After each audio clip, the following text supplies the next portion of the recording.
में स्वागत है जी कैप्टन साहब। तो क्या देख पा रहे हैं 2019 में भारतीय जनता पार्टी एक बार फिर सत्ता में आने के दावे के साथ 75 पार के लक्ष्य को लेकर चली थी, पर 40 सीटों पर ठिठकी थी।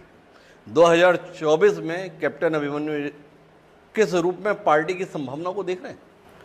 2024 में भारतीय जनता पार्टी तीसरी बार हरियाणा प्रदेश में सरकार बनाने जा रही है और अगर 19 की तुलना करें तो 75 पार का नारा और जिस प्रकार से 40 का परिणाम आया, तो हमने भी अपने अतीत की गलतियों से सीखा है और चुनावी रणनीति में परिवर्तन करके आज हम पूरी तरह से आश्वस्त हैं कि 2024 में जिस रणनीति को लेकर हम चले हैं, 8 अक्टूबर को जब चुनाव परिणाम आएगा तो हम 50 से अधिक सीटें जीत करके बड़े कंफर्टेबल मेजॉरिटी के साथ हरियाणा में सरकार तीसरी बार बनाएंगे।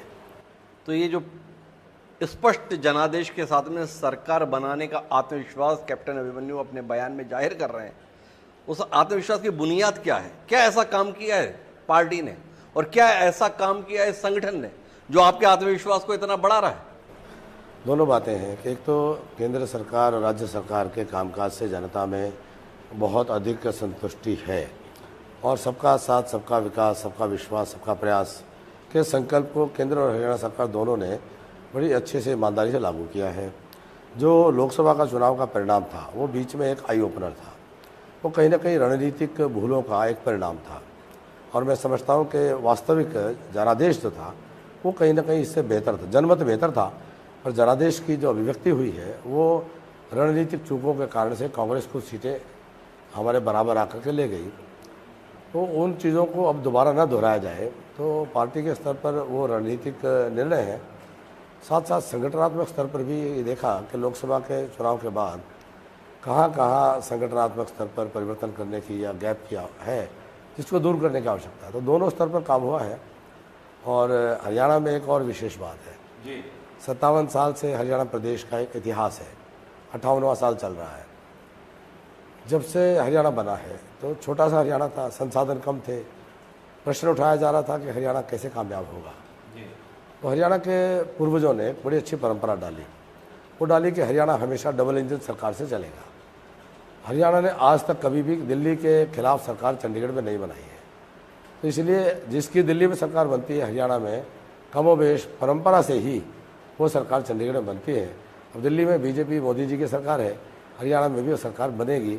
ये भी एक अपने आप में एक कारण जो है वो दिखाई देता है। तो कुल मिला परंपरा के भरोसे भी आप हैं, जो चूके थे उन चूकों को भी ठीक किया है। पर हौसला कांग्रेस भी काफ़ी दिखा रही है। आप तो क्षेत्र में घूम फिर रहे हैं, कांग्रेस भी बड़ी उम्मीद के साथ में। कांग्रेस की उम्मीद को कैप्टन अभिमन्यु कैसे देख पा रहे हैं? देखिए, कांग्रेस को साथ ये हुई कि लोकसभा चुनाव का परिणाम आया जी, कहते हैं चूहे को मिली हल्दी की गांठ, पंसारी बन बैठा। तो वो बहुत अति उत्साह में आ गए। कांग्रेस और आम आदमी का वोट शेयर जो है लगभग 48% आया और बीजेपी का वोट शेयर भी लगभग 48% आया। हरियाणा का एक और इतिहास है 1987 से लेकर अब तक कि जो मेन कंटेस्टिंग पार्टीज हैं वो कभी आज तक दोनों के बीच में 80% मत कुल मिलाकर नहीं आया है। हाईएस्ट 79% रहा है।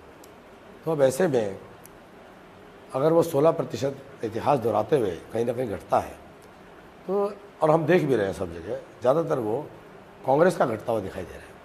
कांग्रेस को जो एक बुलबुला मिला था लोकसभा के चुनाव में, तो वो बुलबुला कांग्रेस का अब हवाई होता हुआ दिखाई दे रहा है। भारतीय जनता पार्टी को जो वोट मिला था वो उसका टिका हुआ वोट था, जनाधार का वोट था, उसके काम का वोट था। इसके आधार पर हम आश्वस्त